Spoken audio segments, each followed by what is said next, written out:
I asked ChatGPT Plus to build me a $1,000 a month business. Here's what happened. You've probably heard of ChatGPT by now, the chatbot that made everyone sit up and pay attention to the capabilities of AI. It's so impressive that it can respond to text prompts with answers that feel like they were written by a real human. But that's not even the coolest part yet. ChatGPT is trained on information from the vast abyss that is the internet. Sure, that means it will scrape some misinformation and get details confused, but it also means that you can have access to a wealth of knowledge right at your fingertips. Imagine it like this. If Google is like a massive buffet of search results to your query, then ChatGPT is a chef who uses that buffet to create a personalized plate of results that you're most likely to enjoy. For these reasons, people have even started calling ChatGPT the death of the school essay, since it can do all the research and writing with a push of a button. I'm not worried about what ChatGPT will kill. I want to know what it can bring life to. With so much business information available online, it's easy to feel overwhelmed and lost in the sea of knowledge. But ChatGPT perfectly solves that problem for us by streamlining the information and presenting it in a way that's easy to understand and actionable. Imagine being able to tell ChatGPT what you want to sell and how you want to sell it, and then having it create a customized plan for you to follow. Pretty cool, right? So is this AI the secret weapon that entrepreneurs need to start their companies? Or does it still have a long way to go to make people any real profit? To find out, I asked it to start a company for me. But first,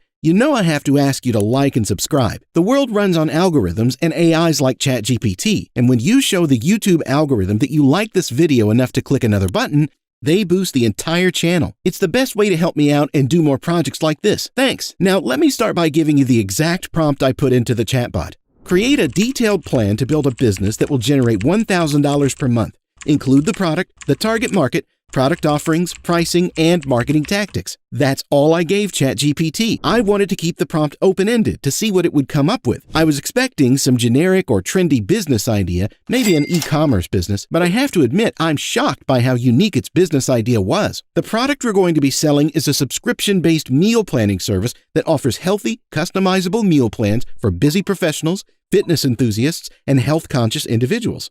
It looked good so far. I have my product as well as my target audience. And what's best is that it's a digital product. You only need to make the plan once, and you can sell it as many times as you'd like. Unlike commerce, where you have to put in the work for every individual item you sell. A business like this would need some upfront research and work to put together. Maybe some coding for an app or web page, but those are pretty minimal upfront costs. So already the business plan is doable. Next, ChatGPT reads, the service will offer weekly meal plans tailored to each customer's dietary preferences, budget, and schedule.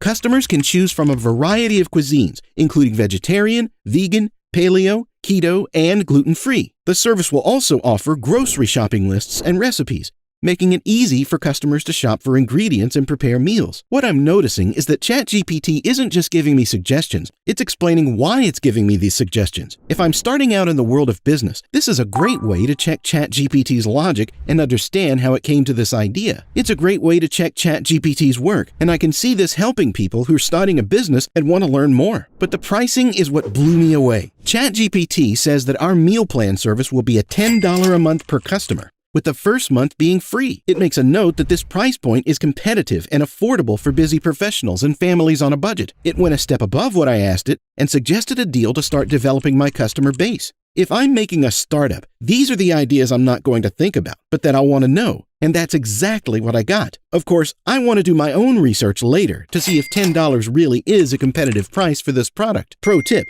you should always double-check the facts you get from chatbots. But nonetheless, this is a fantastic idea. Then, for the marketing plan, it gave me targeted ads on social media platforms, email marketing, and SEO optimization on our websites. If you know about how to run a business, these are pretty standard marketing tactics.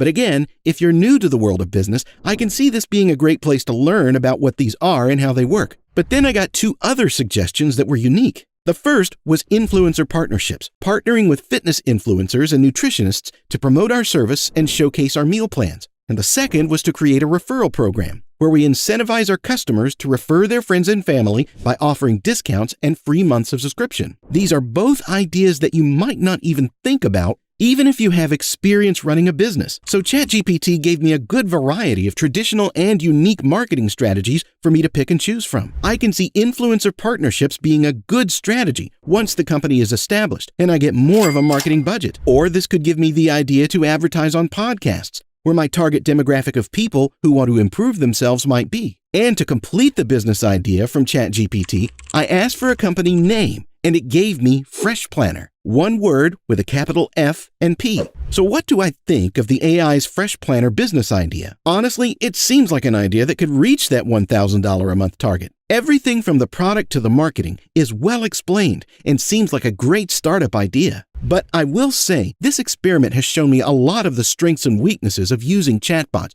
both pros and cons. Let's start with the cons, because for as much as I praise ChatGPT, there are some issues I want to say. First, that $10 a month price point wasn't really that competitive after research, since there are larger meal planning services like emails that you can get for $5 a month. So that fact was wrong, which honestly I had my suspicions about. On that point, ChatGPT never mentioned how competitive and saturated this industry is. If you read ChatGPT's business plan, you might get excited and go all in on this idea, but not be prepared for the many challenges you will face. Something to understand is that chatbots aren't built to bring facts to their users. They're designed to make human-sounding conversation first and foremost. But to do that, it needs a lot of baseline knowledge to get started. The chef is only giving us a suggested plate of food for us, but there's still a whole buffet with delicious foods we might miss out on if we don't look through the selections ourselves. ChatGPT gave me a better business plan than I was expecting. I cannot understate how impressed I am. But at most, this plan is just a suggestion. I can see chatbots helping with coming up with business ideas and strategies for how to run them. But it should be treated as a starting point, because the one who needs to do most of the work to start a business is still you, the person who came up with that initial idea to start a business.